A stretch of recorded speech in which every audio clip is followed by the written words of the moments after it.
Hello guys, this is Dr. Rahul Kamath here once again welcoming you to Arsa Medica, and today we are going to be doing a medical astrological tribute to a legendary actress, Nargis. Okay, and Nargis really needs no introduction. She was born on June 1, 1929 at 3:51 a.m. at Kolkata. Okay, and she was diagnosed at the age of 51 or so with cancer of the pancreas. At the age of 52, on the 3rd of May 1981, she succumbed at the Breach Candy Hospital, Mumbai. Okay, so what we know of her case history is that she actually fell ill a year before that, and she was initially diagnosed with jaundice, and then there was severe weight loss. Finally, a diagnosis of pancreatic cancer was made. She was treated initially at New York, but her immunity declined, and then she essentially lost a lot of weight. her She had a variety of infections, and excuse me, on the 2nd of May 1981, she went into coma and was on life support, and after that she could not be revived. Okay, so this is as per what we know from Wikipedia. Now, with this, I would like to actually start this analysis of her chart and try to correlate how her astrological analysis actually can better help us understand her condition. Okay, so with this I am proceeding to the astrological software directly, which is Parashar's Light, and I have in front of us now the her birth chart, which is the Janma Kundli. Okay, so uh, let us start analyzing the birth chart in great detail. So we'll first start with the ascendant. This is a Mesh Lagna or Aries ascendant. The Lagna Lord is Mars. Now Mars is in Cancer in the fourth house, and it is debilitated clearly. Now Mars is also the Lord of the ascendant as well as the eighth house. Eighth house is the house of death, or also the house of longevity. So if which means death is can also looked at like a reduction of longevity. Okay, so here if you see, and the ascendant is the whole body, the entire well-being of a person. So here if you see that the lord of the ascendant and the lord of the eighth house as Mars is debilitated, so it indicates um, some serious issue with longevity, which we of course know that she died at the age of 52. Okay, now Mars is in the nakshatra Ashlesha, which is a Mercury nakshatra. Okay, and nakshatra devata is Sarpa. Sarpa is a kind of a Vedic deity, which is a kind of a maleficent kind of a Vedic deity. Okay, and Ashlesha is a bit of an uneasy nakshatra in a sense that it is very close to the Gandanta with Magha, at the Cancer Leo junction. So it is kind of a bit uneasy nakshatra. It's also here, as I already mentioned, Mars is debilitated. So it indicates some weakness in terms of an immunity or overall well-being kind of thing. Now, also in the Lagna, you see here, there is Venus in the Lagna. Now, Venus is in Ashwini Nakshatra in Mesh. Ashwini Lord is Ketu. So, Venus is in Ketu's Nakshatra. You also notice the Rahu Ketu axis going through the first and the seventh house. So, the Lagna in the Rahu Ketu axis uh, certainly merits special attention in terms of health. I'm not saying that in every case of the Rahu Ketu axis passing to Lagna, there is a health problem, but it will certainly indicate that we need to look deeper here. Now, uh, the ascendant Bhava Madhya is 23 degrees 37 minutes, which is Bharani Nakshatra. Now, Bharani Nakshatra Lord is again Venus, and Nakshatra Devata is actually um, Yama. In traditional Vedic astrology, the Nakshatra Devata is Yama. Now, Yama can be equated to Pluto in modern astrological terms. And Pluto is the lord of Scorpio, is the higher lord of Scorpio, which is again the eighth lord here. So, uh, that also doesn't augur well for this person, for Nargis. Now, Rahu is in the nakshatra Kritika, which is the sun's nakshatra, and it is in Kritika nakshatra. It is in Mars sign, which is Aries. It is in the sun's nakshatra Kritika, and it is also in the fiery Navamaush, which is it is actually in the Sagittarius Navamaush. So Rahu is vicious, is cutting Rahu. Kritika is also is like a cutting, burning nakshatra. So Rahu here is not good for this person's health for sure. Okay. Now let's look at the seventh and the second lord, which are traditionally, which is called as Marrakesh planets. So here the second and the seventh lord is both Venus. Taurus and Libra lord is Venus, and Venus is in Lagna. I already mentioned that. So you have the Maraka Graha Venus Shukra in the Lagna, which indicates the overall physical well-being or the body. Correct? Now let us look at the medical astrological analysis of the 6th, 8th and the 12th houses, because that's customary to analyze. The 6th house is the house of disease, also called the Ripusthana. The 8th house is the house of death or longevity, also called the Mrutyusthana, and the 12th house is the house of decline, called the Vyayasthana. So here you have the 6th lord Mercury, which is basically in the Marak Sthana. So you have the Shashtesh, or the lord of the disease is in the Marak Sthana, second house, in Mruga Nakshatra. Okay, 29 degrees 7 minutes of Taurus is Mruga Nakshatra, second pada, and lord of whom is Mars. So you have Mercury in a Mars nakshatra, you have Mars in a Mercury nakshatra, Ashlesha.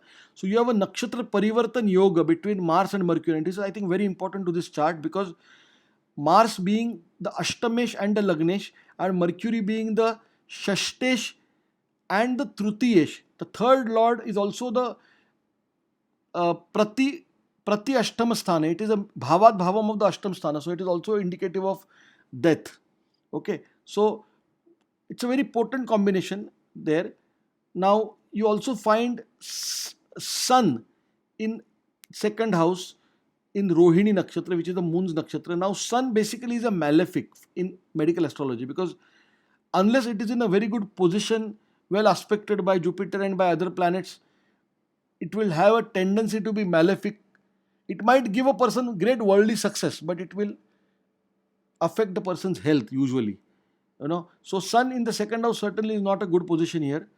And again you find that the Badhakesh for Mesh Lagna or Aries Lagna is the 11th lord, which is Saturn. Now Saturn, the Badhakesh, is in the Ketu's nakshatra here, Mool nakshatra, in the 9th house. And you see that Saturn and Sun have a six-head relationship with each other, which is not a very good sign, because Saturn is the sun, as in is the progeny of the sun, and the father and son are kind of inimical to each other in a sense, and they are in a six-head relationship, or a Shadashtak yoga as it is called, which is not very conducive to health for sure.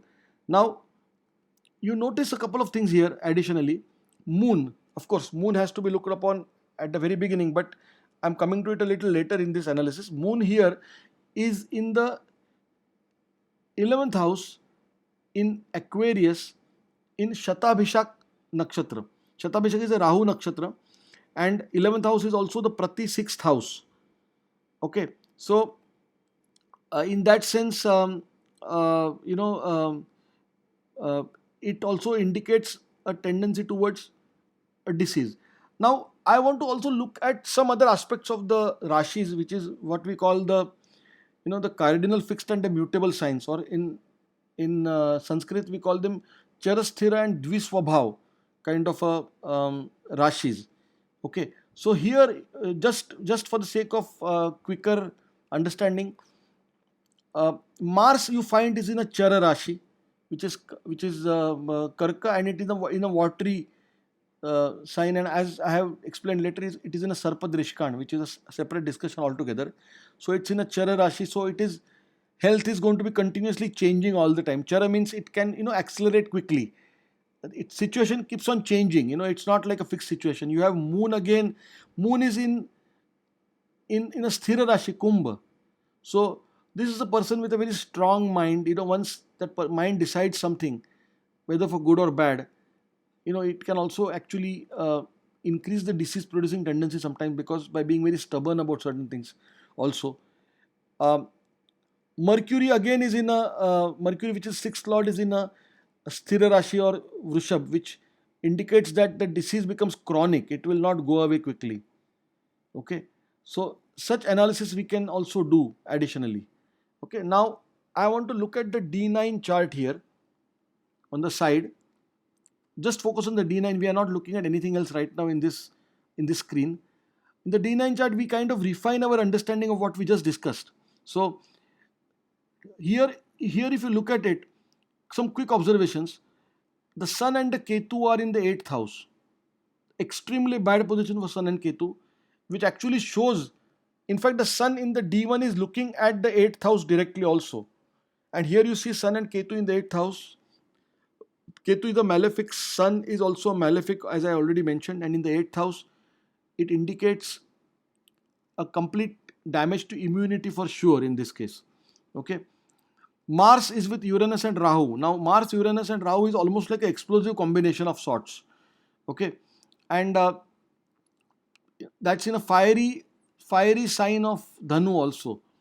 Okay, kind of. So it will actually, this is not good for health in any case. And if you see Venus here in the 7th house, with tightly in that same Navamsha with Pluto and Neptune. Now these are the Pluto and Neptune. Pluto is Yama. I already mentioned to you. Pluto is the, it is also the ascendant nakshatra lord here. I already spoke to you about Bharani earlier. And Neptune stands for the pineal gland. It stands for the higher regulation of Venus. And Venus here, so basically Venus, Neptune, Pluto together, and it is Marrakesh. So anything governed by Neptune, anything where Neptune has an influence, it becomes mysterious, it becomes incurable sometimes in medical astrology. Remember the nakshatra Shatabhishak, in which the moon is placed here in D1.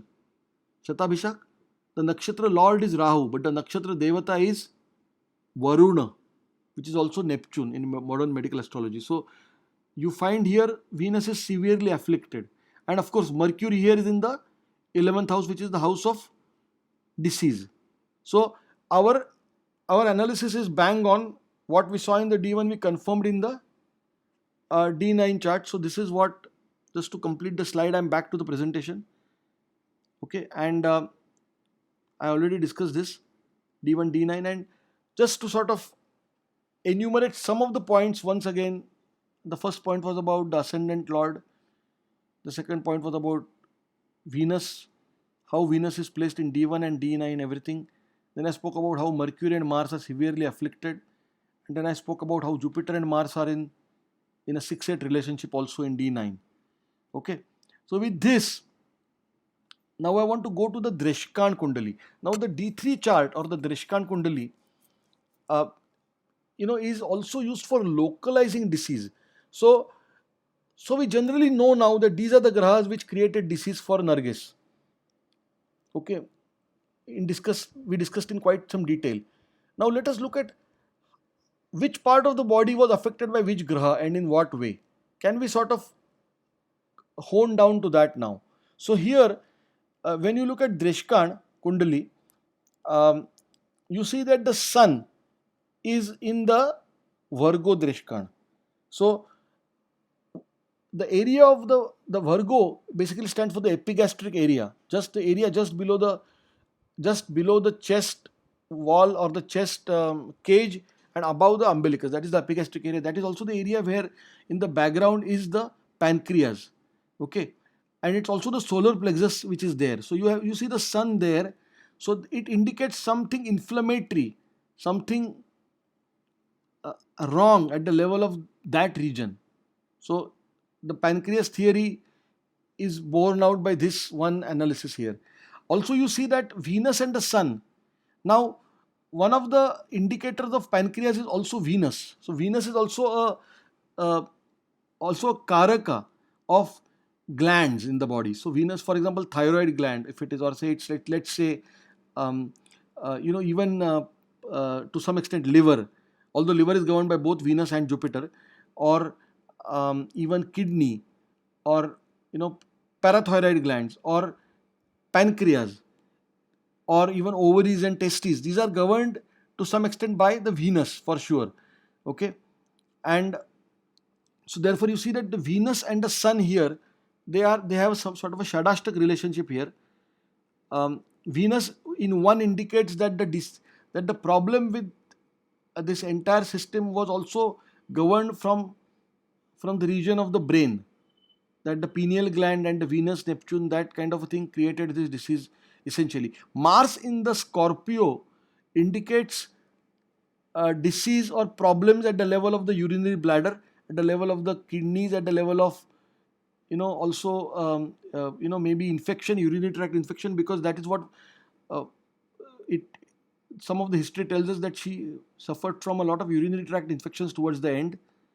Okay, uh, Moon Ketu here, is generally indicative of that she was mentally not quite well. She was extremely probably um, agitated or stressed out or depressed towards the end. And Mercury in Capricorn indicates Capricorn being the thigh region, and Mercury, as I said, is and Capricorn is actually a earthy sign, and it is a Chara Rashi, and it's a earthy sign also. So earthy sign indicates muscles, the Prithvi Tattva, so it's the muscle part, and the Mercury there, which indicates uh, there was muscle atrophy, maybe wasting of muscles. Again, a lot of neurological disturbances in the thigh muscles, couldn't move probably well towards the end, that kind of a situation. Okay, so all in all, you see here a whole picture of which you can actually make out from the Dreshkan Kundali. Just to recapitulate, Jupiter also is in Taurus area. So it's possible that even thyroid was affected in some way, although we don't have reports now, we don't know, because what I know is only from what is on the internet. It's possible though that I think she would probably have also overall endocrine dysfunction along with the immune disorder and CA pancreas and all that. Okay, so that is what it indicates as far as I am concerned. Um, Now, specific medical astrology indicators also I would like to mention here. Her 64th Navamsha is basically Gemini, and the Lord is Mercury. So these are specific indicators for disease in medical astrology. So again, Mercury becomes a clear-cut sort of accused number one in a way. And you see 22nd Drishkan here is Cancer, which again the Lord is Moon here. So uh, in a sense, you find that her decline also, there were some psychological factors also associated towards the end. Mars is in Scorpio, which is Sarpa Drishkan. Sarpa Drishkan is a vicious Drishkan. It is actually something which can take life. And Mars again was the Lagnesh, was the Ashtamesh. So Mars again, and Mars Mercury Nakshatra Parivartana I already mentioned to you. Nyatikarak here is in the Jaimini system. Nyatikarak, these are the Charakarakas of Jaimini. Nyatikarak is the Karaka or the significator of disease, which is Venus. And no wonder Venus is the Marrakesh as far as traditional analysis that we did earlier. Okay, so this is very corroborative in terms of what we have been discussing. So now what I would like to do is, I would like to sort of show you some additional charts. Specifically, I want to show you the D30 chart, which is the misfortune chart, Trivshansha. Then the D60, which is Shashti Ansha, which is overall wellness, and also the D12 chart, which is a Dwadashansha chart, which is what one would probably, um, you know, see from the parents. Now here, I'm just going to the divisional charts here. As I said, we on the top two you already seen the birth chart, Navamaush and the Dreshkan. So I will not be talking of that. I'm talking of this chart right now, which is the chart which indicates misfortune, Trivshansha. Now what I've done here is, for sake of better analysis, I have made the ascendant the same as the one in D1. This is what is called as Rashi Tulya, making the divisional chart Rashi Tulya. So the Varga Kundali I have made Rashi Tulya by making the ascendant the same. So if you look at the same ascendant, then you can better appreciate the actual situation sometimes slightly. So here You see Mercury in the 8th house, which is the house of death, Mrityusthana. Jupiter is with Gulika. Vyayesh is with Gulika. Gulika is Shaniputra Gulika, very malefic. You have Sun, Mars, and Uranus together in the 12th house, which is the house of decline. And again, you have Venus, Neptune, and Saturn in the deceased house. And Rahu Ketu also in the 7th house. So, this is a very, very bad chart in a sense of it's an unfortunate chart, and you can see that why it is unfortunate. Now, let's look at D60 now, which is Shashti Amsha. Again, in Shashti Amsha, you see that the Badhakesh is in the 8th house. Okay, you have Mars and Ketu with Pluto together. Okay, and they are aspecting Rahu. So Mars and Ketu are in the Mars is with the Rahu Ketu axis with Gulika. This is extremely vicious, extremely bad, because you have Gulika there, you have Mars and Rahu Ketu, and in D60, which is like a very, very fine chart, and you see here again Sun, Venus, and Mercury together in the 12th house.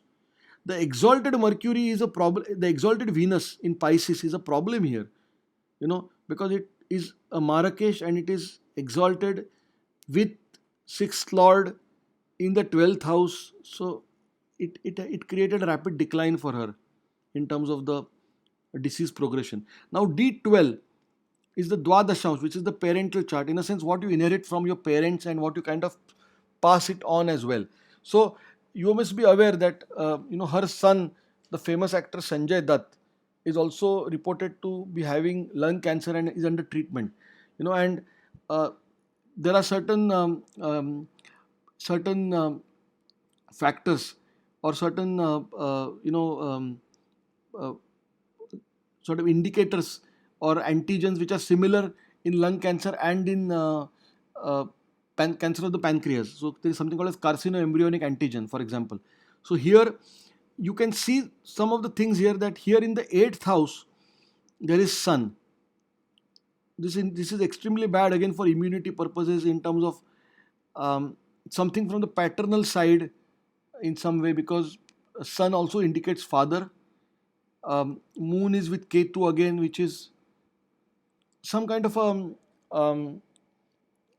old karmic baggage of the mother, because Moon indicates mother. Some sort of distress or painful situation or something like that which came from the past, in the mother's past. It could be. Again, this is speculative. And Mercury is with Gulika in the so this is a Kundali. You see that there is a certain baggage which has come down from the parents in terms of the D12 chart. Okay, Saturn and Mars, both malefics, both are together again in the 11th house. So this is what I would like to just quickly point out. Now with this, I'm going back to the to our presentation. Now let's look at the dashas. Okay, we need to look at certain dashas to understand how death intervened and what were the graha influences which actually precipitated death. And we are looking at 3 dashas here. We are looking in Vivshottari, which is the standard dasha system. Then Yogini. Vivshottari is a 120-year dasha. So usually human life, there is only one Vivshottari entire, and we don't even complete that cycle. Yogini is a 36-year cycle. So the same the dashas will repeat every 36 years. So you have, in this case, she was 52 at the time of death. So the second Yogini was running. And the third thing is the Chara Dasha of Jaimini, which are based on Rashis. So let us look at these in the software. Okay, now typically here, I will be first looking at the Vivshottari, because that is what we can understand in a better way. And we have to go back to her time of her death. So, and then try to correlate from there. So if you see here, she was running her Mercury Vivshottari Dasha, because till almost 1st of August 1981, because she passed away in May 1981. So obviously she was in end of Mercury Dasha. So if we dig deeper here, I think you can see what I'm trying to do here. I'm trying to drill down. You see Mercury Saturn here. So she was in Mercury Mahadasha, Saturn Antardasha, and she was in She was in Mercury, Saturn, Jupiter, Pratyantar Dasha. Okay. And if I try to drill deeper towards her actual time of death, so she was running Mercury, Saturn, Jupiter, Mercury from 30th of April. So from 30th of April 1981, she really rapidly declined last 3-4 days. Probably she was already in Bridge-Candy that time. And you see your Mercury again is the sixth lord and the third lord. Already Saturn is the Badakesh, Jupiter is the Vyayesh, and Mercury again. So clearly the Vishuttari shows what happened, and it was Mercury actually at the time of her death. And at the time of her death, on 3rd, Ketu started. Okay, and on that day it was also Ashwini Nakshatra. So moon was in Ashwini. So it's further correlation and corroboration of that. Now let's look at Yogini now. Yogini will show us the picture here, the same kind of a thing. Now here you see on that day, from 30th of April, you have Venus, Mars, Rahu, Yogini. So this was the second Yogini for her, and the Venus, the second time the Yogini Dasha of Venus. So the first time when it happened, maybe it was, it was towards in a third, as she was at the pinnacle of her acting career, because Venus stands for glamour and for acting and for performance also. But here the Venus is malefic clearly for her. This is when it actually created disease for us. You have Venus, Mars, Rahu. So here you can see the influence of Venus, you can see the influence of Lagnesh, Marakesh, Lagnesh, and then the Rahu Ketu axis, which passes through our Lagna. Correct? So this is very clear. I hope this is clear. And then finally we go to the Chara Rashi. Now Chara Rashis are basically Rashis of, these are the Chara Dashas are Rashi Dashas as promulgated by Jaimini. Okay. So here, if you see the Chara Dashas, she is running here on 1st of May 1981. She started her Scorpio, which is Ashtama, Capricorn here, Aries, Lagna, and Aquarius, which is the 11th house. So she is running these dashas here. So this is very, very, very indicative. Scorpio being the 8th house, Mrityu Sthana, Capricorn being the 10th house, but also here indicates that she went into major muscle wasting and everything here. And Aries indicates the Lagna, again the whole body, and Aquarius and indicates again the Rogasthana. So you can see the correlation is very clear. It's very obvious what she was going through. Now with this, I want to now look at a concept called Varshaphala. Now Varshaphala is, we try to correlate actual time of death in that year to the Varshaphala Kundali or the Tajik Kundali of that year. So that is a Kundali which is drawn when the sun's position is at the same exact longitude it was at the time of birth in that year. So on the 1st of June 1980, sun was at the same position at 5:38 am. So that's the Tajik Kundali or the Varshaphala for 80-81, and she passed away in 81 May, which is within this Varsha. So if you look at this Kundali, we will find additional corroboration of what happened to her. Okay, here you see this Kundali is very, very self-explanatory. You have here basically the Lagnesh, Venus is in a Ardra Nakshatra here. So Venus, Mercury are both together. These are the two important accused, or the two important disease producing planets for us. They are all together. They are together in the 2nd house of the Maraksthana. In the 6th house or the house of disease, you have Gulika along with Uranus, almost very, very close. And you have the sun, which is the malefic in the Lagna. Okay. So all in all, and you have moon again, which is in the 8th house in Mool Nakshatra, in Ketu's Nakshatra. Okay. So this shows that this was not a good year, because you have Mercury looking at the 8th house, Venus looking at the 8th house, moon in the 8th house. Okay. So and Rahu is in the 3rd house, again in Ashlesha, and it's at the Gandanta. Do you see that? Rahu is in a Gandanta position actually at the time. 29 degrees 13 minutes of Ashlesha is actually exact Gandanta. Last degree of Ashlesha. And if you see the Vimshottari Dasha here, on the 3rd of May she was running Mercury Jupiter. Okay, no wonder. Mercury is Marakesh, Dvitiyesh, and Jupiter is Ashtamesh. Clear? Okay. So this is very, very indicative of that. Now next we look at a chart, and again on the right side is the D1 chart. We've already discussed that. I've just kept them for juxtaposition. Okay. Now the second concept is that of Tithi Pravesh. So Tithi Pravesh means like I mentioned about the sun, this is like a lunar equivalent of the solar chart. So here, when the moon enters the same Tithi that it was, on the day of at the time of the birth, the moon was in a certain Tithi. Let's say moon was in Pratipada. So in this particular year, when moon enters Pratipada in that particular month, it's called a Tithi Pravesh Kundali, and it is on 6th of June 1980. It's always somewhat close. It will be close to the original date of birth, roughly, somewhere. Now here in Tithi Pravesh Kundali, you see again a problem that you see here, that 12th house is full of, you have Saturn and Mars in the 12th house. Okay. Along with the Jupiter, who is a 7th lord, which is a Marakesh. So that's again a very bad position. You have Mercury and Venus again in the same together.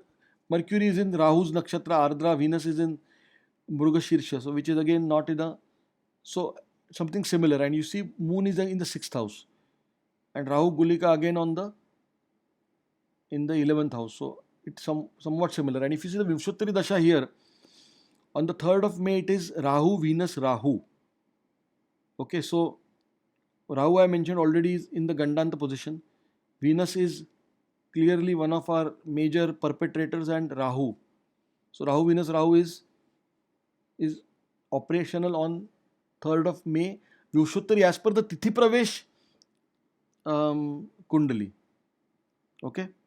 So, and finally, I was curious to know what was the actual Gochar position on the 3rd of May, the actual position of planets. Okay, and I do not know the time of her death, actually time of death, but I just assumed 12 p.m. and I have cast a chart here. But then we can always consider moon in the ascendant, like a Rashi Kundali.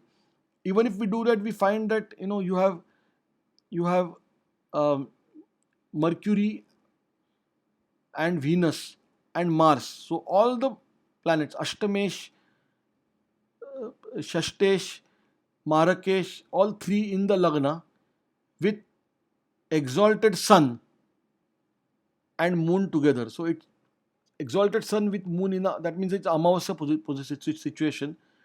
So this is directly life threatening for sure. Okay, so this is one observation. Obviously, nakshatra sun was in Bharani that time, and moon was in Ashwini.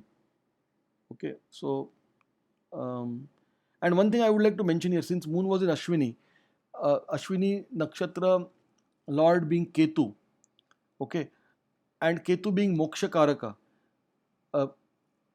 she really actually, one can say that she reached heaven, or her soul achieved liberation in a way, because of, she was a very pious soul, she was a noble soul, and she was somebody who was very special. So even if she was taken early, she went on a good day. Okay. So with this, I just would like to say this, and you can read this disclaimer, that I am a medical doctor and I completely subscribe to modern medicine also in terms of treatment of disease.